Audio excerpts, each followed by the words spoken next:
Chapter 10. Still want more? Here are some to-dos. Many people may not be satisfied with my 10 steps. They see them more as philosophies than actions. I think understanding the philosophy is just as important as the action. There are many people who want to do instead of think, and then there are people who think but do not do. I would say that I am both. I love new ideas and I love action. So for those who want to DOS on how to get started, I will share with you some of the things I do in abbreviated form. Stop doing what you're doing. In other words, take a break and assess what is working and what is not working. The definition of insanity is doing the same thing and expecting a different result. Stop doing what is not working and look for something new to do. Look for new ideas. For new investing ideas, I go to bookstores and look for books on different and unique subjects. I call them formulas. I buy how-to books on a formula I know nothing about. For example, it was in the bookstore that I found the book The 16% Solution by Joel Moskowitz. I bought the book and read it. Take action. The next Thursday, I did exactly as the book said, step by step. I have also done that with finding real estate bargains in attorneys' offices and in banks. Most people do not take action, or they let someone talk them out of whatever new formula they are studying. My neighbor told me why 16% would not work. I did not listen to him because he's never done it. Find someone who has done what you want to do. Take them to lunch. Ask them for tips, for little tricks of the trade. As for 16% tax lien certificates, I went to the county tax office and found the government employee who worked in the office. I found out that she, too, invested in the tax liens. Immediately, she was invited to lunch. She was thrilled to tell me everything she knew and how to do it. After lunch, she spent all afternoon showing me everything. By the next day, I found 2 great properties with her help and have been accruing interest at 16% ever since. It took a day to read the book, a day to take action, an hour for lunch, and a day to acquire 2 great deals. Take classes and buy tapes. I search the newspapers for new and interesting classes. Many are for free or a small fee. I also attend and pay for expensive seminars on what I want to learn. I am wealthy and free from needing a job simply because of the courses I took.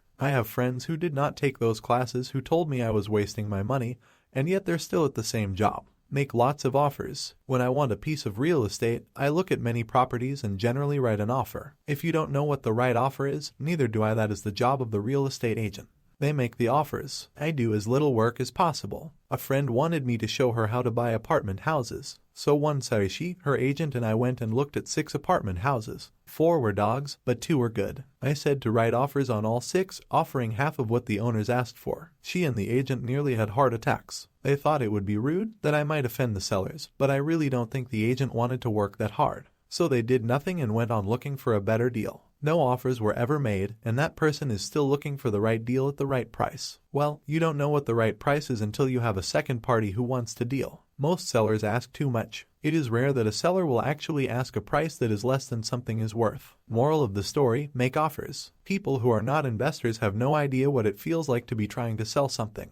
I have had a piece of real estate that I wanted to sell for months. I would have welcomed anything. I would not care how low the price. They could have offered me 10 pigs and I would have been happy. Not at the offer, but just because someone was interested. I would have countered, maybe for a pig farm in exchange. But that's how the game works. The game of buying and selling is fun. Keep that in mind. It's fun and only a game. Make offers. Someone might say yes, and I always make offers with escape clauses. In real estate, I make an offer with the words subject to approval of business partner. I never specify who the business partner is. Most people do not know my partner is my cat. If they accept the offer, and I don't want the deal, I call my home and speak to my cat. I make this absurd statement to illustrate how absurdly easy and simple the game is. So many people make things too difficult and take them too seriously. Finding a good deal, the right business, the right people, the right investors, or whatever is just like dating. You must go to the market and talk to a lot of people, make a lot of offers, counter offers, negotiate, reject, and accept. I know single people who sit at home and wait for the phone to ring, but unless you're Cindy Crawford or Tom Cruise, I think you'd best go to the market, even if it's only the supermarket.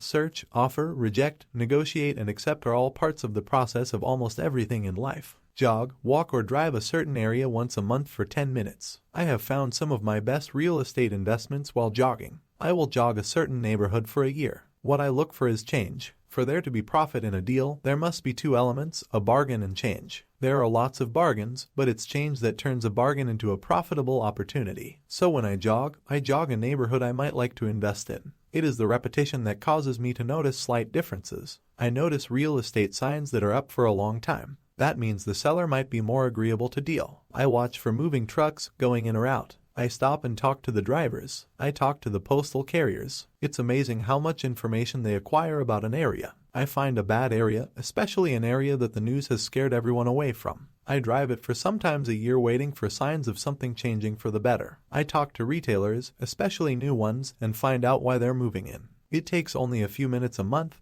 and I do it while doing something else, like exercising or going to and from the store. As for stocks, I like Peter Lynch's book Beating the Street for his formula for selecting stocks that grow in value. I have found that the principles of finding value are the same regardless if it's real estate, stocks, mutual funds, new companies, a new pet, a new home, a new spouse, or a bargain on laundry detergent.